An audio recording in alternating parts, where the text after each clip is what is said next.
ప్రభువైన యేసుక్రీస్తు నామమున అందరికీ వందనాలండి. మరి చిన్న వాక్యం మనం ధ్యానించుకుందామండి. రోమాపత్రిక మరి 12వ అధ్యాయము 11వ వచనంలో ఒక మాట చదువుకుని మనం కొద్ది వాక్య లేఖన భాగాలు మరి ముందుకు వెళ్దామండి.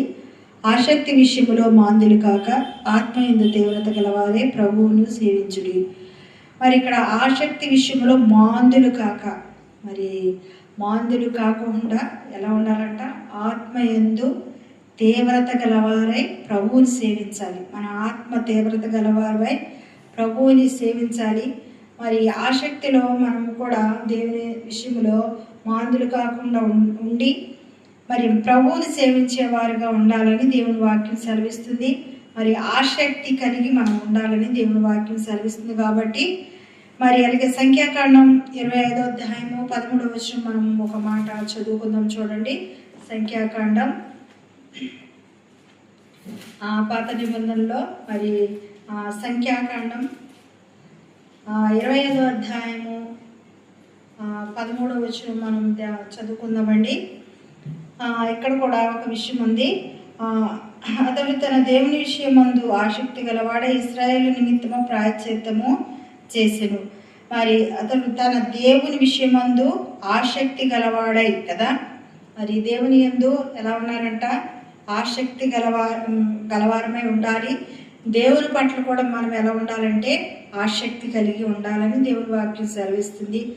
మనము కూడా దేవుని విషయంలో దేవుని నిర్లక్ష్యం చేస్తాము, దేవుని ప్రక్కన పెడతాము, దేవుని దగ్గరికి రాము, దేవునికి దూరంగా ఉంటాము, దేవుని ఎడల ఆసక్తి చూపించాం కదా. అన్ని విషయాల్లో మనం ఆసక్తి చూపిస్తాం, కానీ దేవుని దగ్గరికి వచ్చే విషయంలో బట్టి ఆసక్తి అనేదే చూపించలేని వారుగా ఉంటాం, కానీ దేవుని పక్కన పెట్టేవారుగా ఉంటాం. కానీ దేవుని యందు మనము ఆసక్తి కలిగిన వారుగా ఉండాలి. దేవుని పట్ల మనం ఆసక్తి చూపించాలి కదా.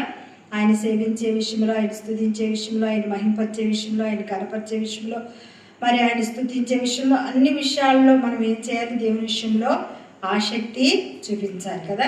బయట చాలా విషయాల్లో మనం ఆసక్తి చూపిస్తాం కదా, కానీ దేవుని దగ్గరకు వచ్చేటప్పటికి మనకి ఆసక్తి తక్కువ అవుతుంది కదా. కానీ దేవుని పట్ల మనం ఎలా ఉండాలంటే ఆసక్తి కలిగిన వారుగా ఉండాలని దేవుని వాక్యం సెలవిస్తుంది. మనం కూడా దేవుని పట్ల ఆసక్తి కలిగిన వారంగా ఉందాం.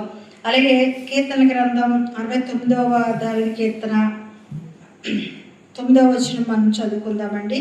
69వ దావిది కీర్తన 9వ వచనంలో, నీ ఇంటిని కూర్చిన ఆసక్తి నన్ను భక్షించి ఉన్నది అని దేవుని వాక్యం రాయబడింది.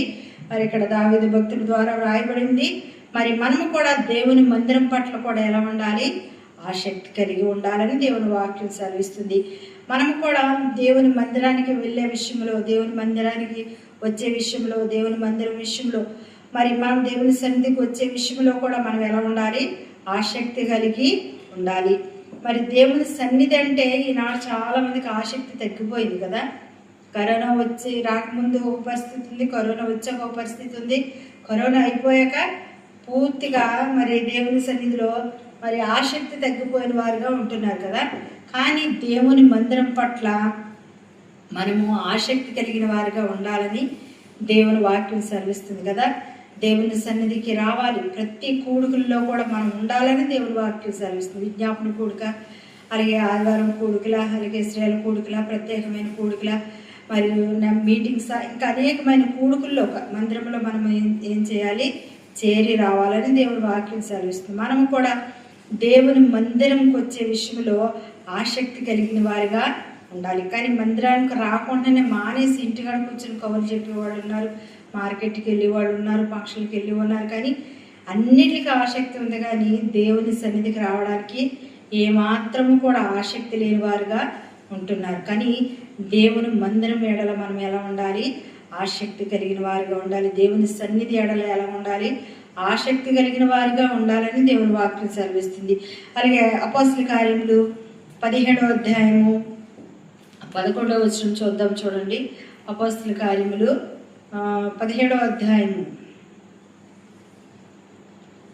అపోస్తల కార్యములు 17వ అధ్యాయము మరి 11వ వచనంలో చూసినట్లయితే, వీరు తెస్సలోనికలో ఉన్న వారి కంటే గనులై ఉండిరి గనుక ఆసక్తితో వాక్యమును అంగీకరించి పౌలును శీలను చెప్పిన సంగతులు అలా ఉన్నవో లేవని ప్రతి దినము లేఖనములను పరిశోధించుచూ వచ్చిరి.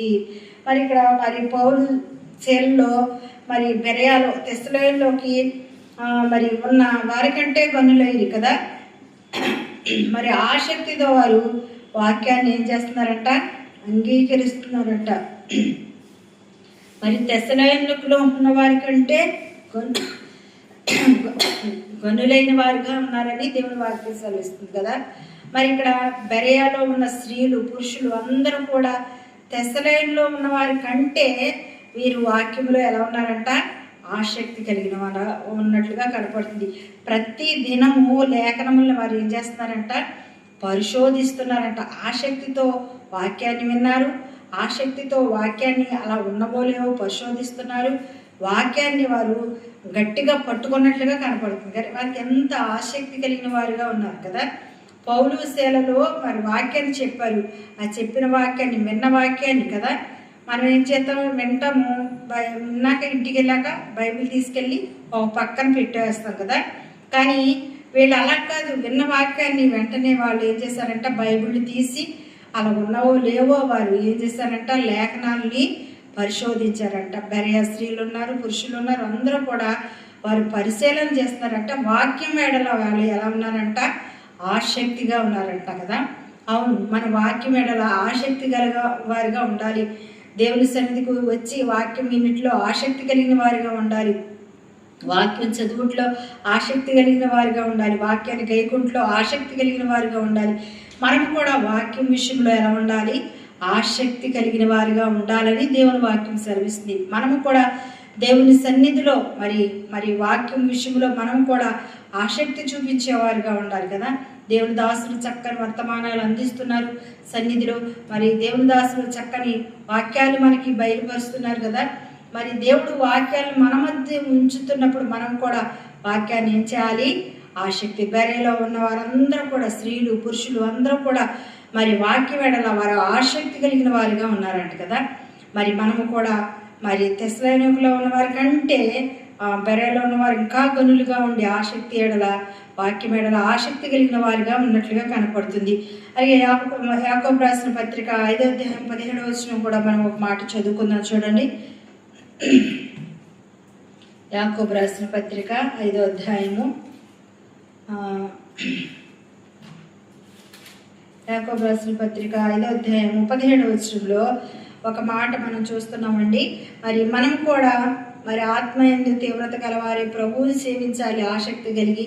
అలాగే రెండవదిగా దేవుని పట్ల ఆసక్తి కలిగి ఉండాలి. దేవుని మందిరం ఎడల ఆసక్తి కలిగి ఉండాలి.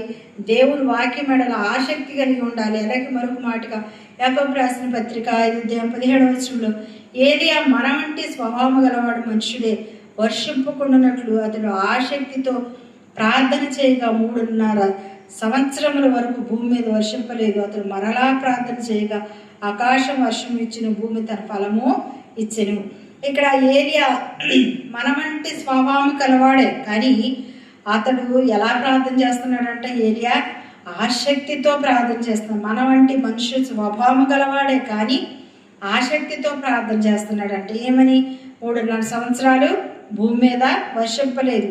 మరి మరలా ప్రార్థించక 3.5 సంవత్సరాల తర్వాత వర్షం ఇచ్చి భూమి ఫలమునిచ్చిందంట కదా.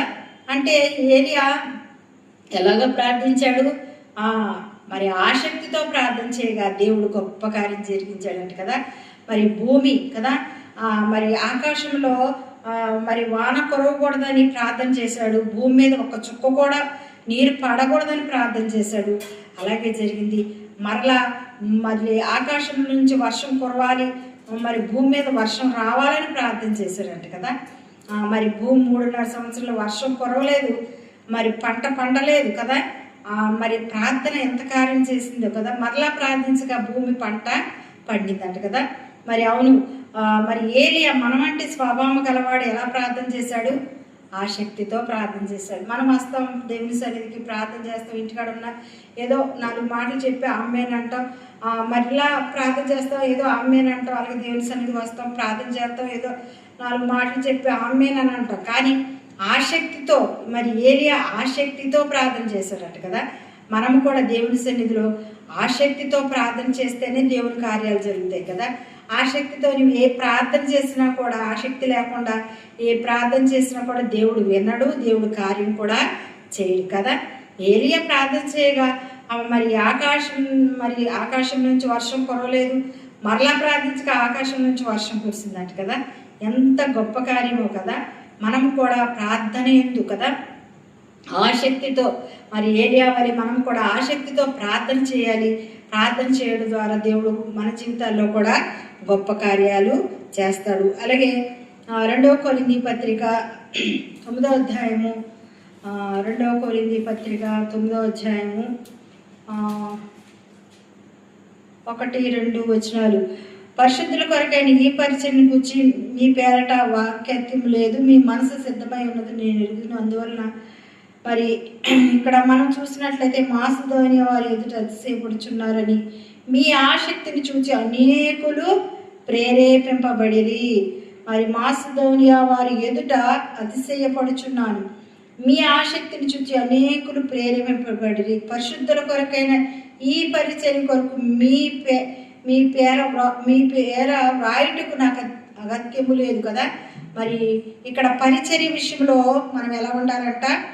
ఆసక్తి, మరి దేవుని విషయంలో ఇచ్చే విషయంలో కూడా ఆసక్తి కలిగి ఉండాలని దేవుని వాక్యం సెలవిస్తుంది. మరి ఇక్కడ దేవుని వాక్యం సెలవిస్తుంది, దేవునికి ఇచ్చే విషయంలో కూడా మనం ఎలా ఉండాలంట? అక్కడ 2వ వచనంలో కూడా మనకి కనపడుతుంది. మరి మరి మరి మనము కూడా దేవునికి ఇచ్చే విషయంలో ఆసక్తి కలిగిన వారిగా ఉండాలి. మరి దేవుని విషయంలో మనం దేవునికి ఇస్తే దేవుడు మనకి అంతకంతకు ఇస్తాడని దేవుని వాక్యం సెలవిస్తుంది. మరి ఇచ్చే విషయంలో కూడా మనం ఆసక్తి కలిగి ఉందాం. అలాగే 1 కొరింథీ పత్రిక 15వ అధ్యాయం 68వ వచనంలో కూడా చూడండి, మీ ప్రయాస ప్రభువునందు వ్యర్థము కాదని ఎరిగి మరి కదలిన వారు ప్రభు కార్యాభివృద్ధులందు ఎప్పటికీ ఆసక్తిలై ఉండు అని అంటున్నాడు కదా.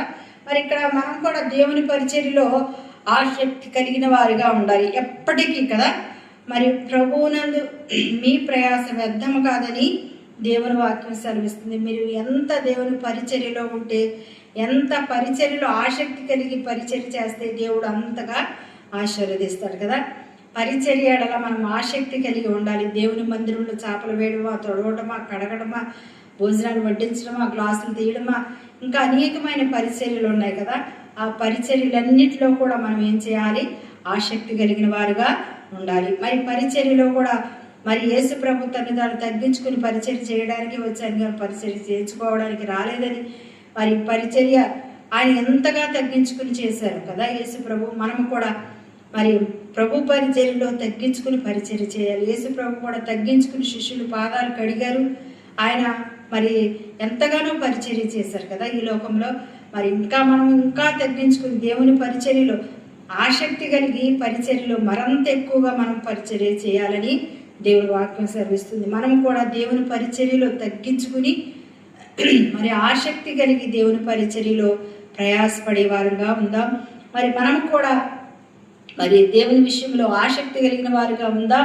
మరి ప్రభువుని సేవించుటలో మరి మనము కూడా ఆసక్తి కలిగిన వారిగా ఉందాం. దేవుని పట్ల ఆసక్తి కలిగిన వారిగా ఉందాం.